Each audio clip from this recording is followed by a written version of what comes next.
Hi there, everyone. It's me, Reverend Kevin Lee. Listen, I just wanted to reach out, get online today, and share a little bit of education, a little bit of knowledge, a little bit of light with you, because several of you have been reaching out lately and asking about different ways to be of service to others in the world during times of crisis or challenge or fear. And I thought it would be wonderful for me to talk a little bit today about something you may or may not have heard of called distance healing. We are aware of the power of prayer and how our words can affect change in the physical body, the mind, body, and spirit of the individual. But so often we, even growing up, I questioned, was healing real? Is it possible to cure someone or to make their lives better in some way, some capacity? And so today we're going to talk about something that I call distance healing, right? Other people have called it absent healing. It's really the same thing because you're working absently at a distance for the benefit of someone else, right? And so when we talk about this distance healing, I want you to understand this, that the healer is not the healer. Does that surprise you? Who's doing the healing, right? Who do you think could be doing the healing? Is it the angels? Maybe, if you're working with angels. But I will tell you, God is the healer.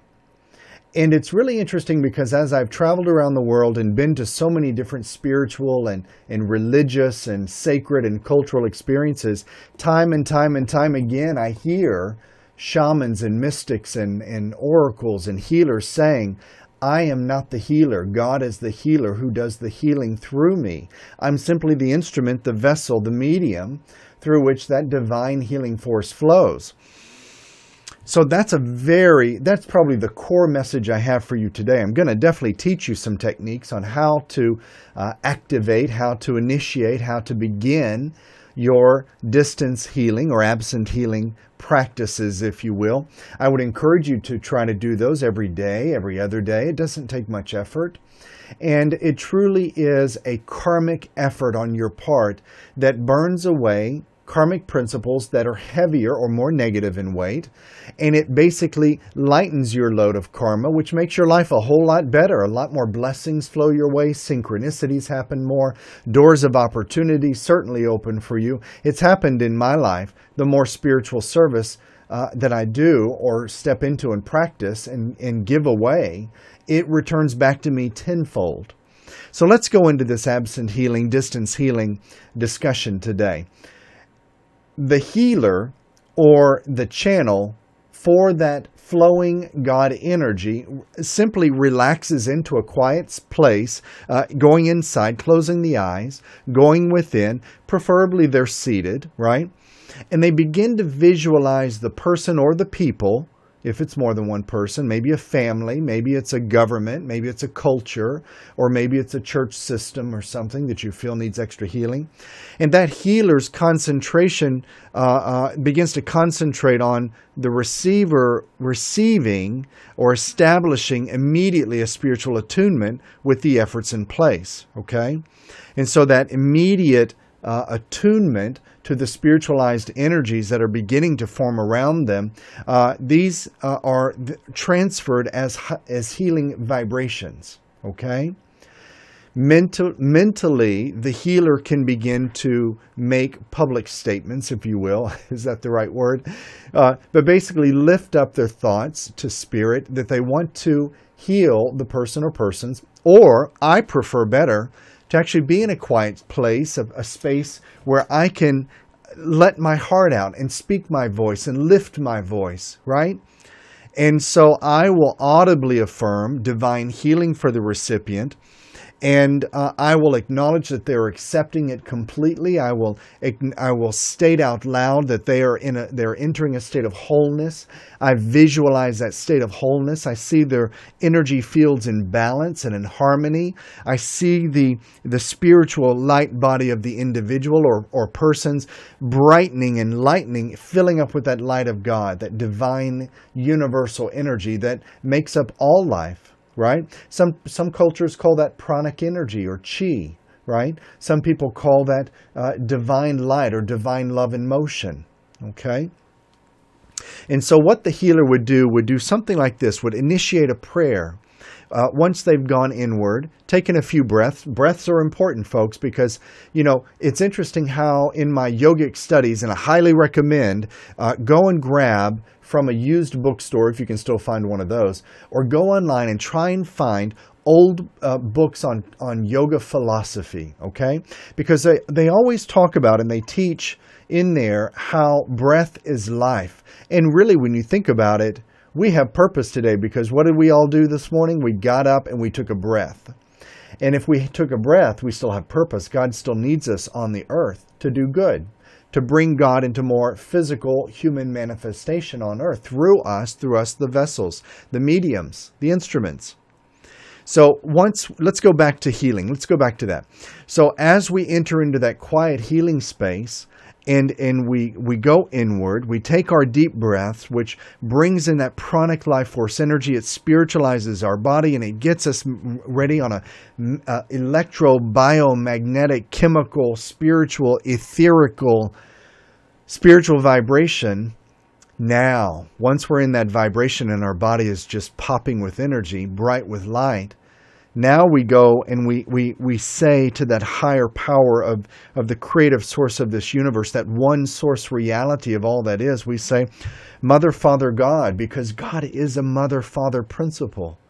Masculine and femininity, that duality exists. Divine source of all healing now encompassing me. I'm affirming the energy that it's all around me. And aid me as a channel of divine influence. I now direct unlimited healing power to Kevin. And I see this healing energy flowing through his aura, through every cell of his body, and into every part of his body, mind, his spirit.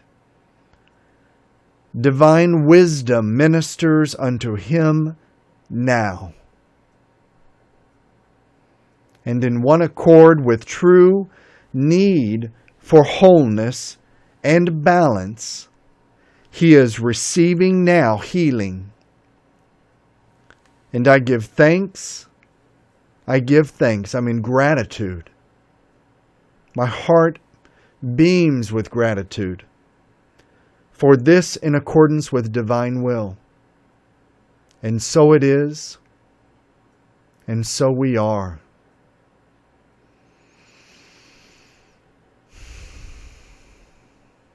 Amen. Amen.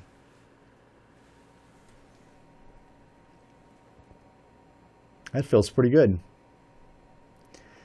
So what did I do in that? Let's call that an affirmative prayer. I was evoking the Spirit of God's presence, healing presence, into my very being, into the now, into the moment.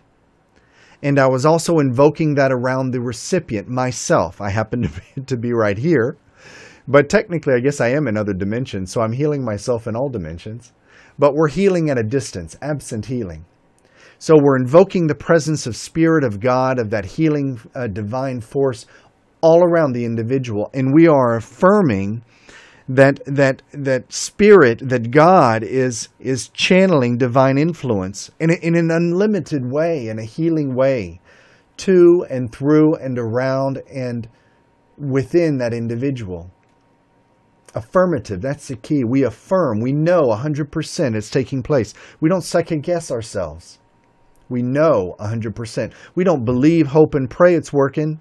Y'all, we got to know it's working. And so that's why we go into an affirmative type prayer and affirmation and affirmative healing, and having that throughout our whole body and our mind and our spirit. And we feel it resonating. And so we then feel or imagine, if it helps you to imagine, feel it flowing through you. Actually, let's do this. Imagine it coming from source, flowing to you, then flowing through you, because all we do is allow the energy to flow through. We're not directing energy like you see in Hollywood movies. I'm not shooting energy to the individual. I simply am being an open vessel to receive a beautiful golden antenna, and I'm receiving divine source energy. And as I do, it flows through me and intelligently, perfectly, fully to the individual who needs to receive that energy. And that inner healing energy is so intelligent, it goes exactly in the body of the recipient to where it needs to go.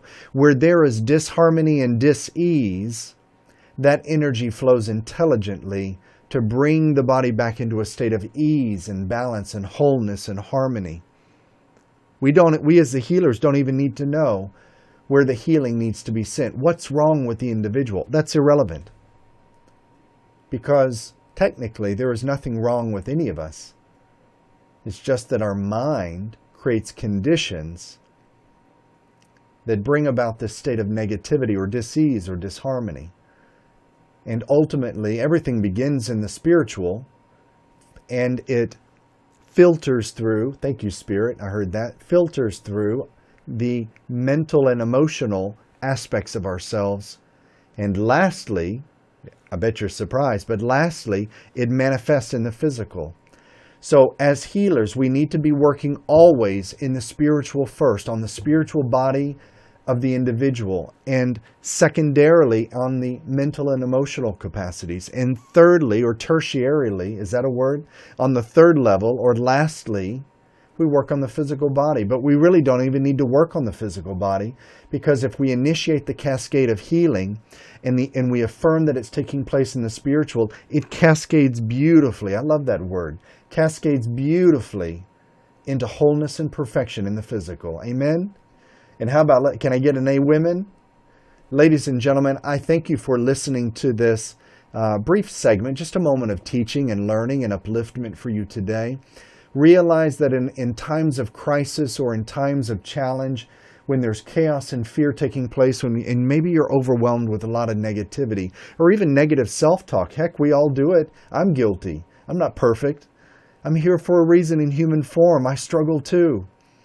But as long as we can catch ourselves and recognize and shine a light on the negative self-talk or the negative conditions that we're standing in, that we are embodying in some way, or maybe we're potentiating, we're putting them forward, and we shine the light of truth on that, we can minimize it and we can restore them into a state of wholeness and higher vibrational just being, a beautiful light.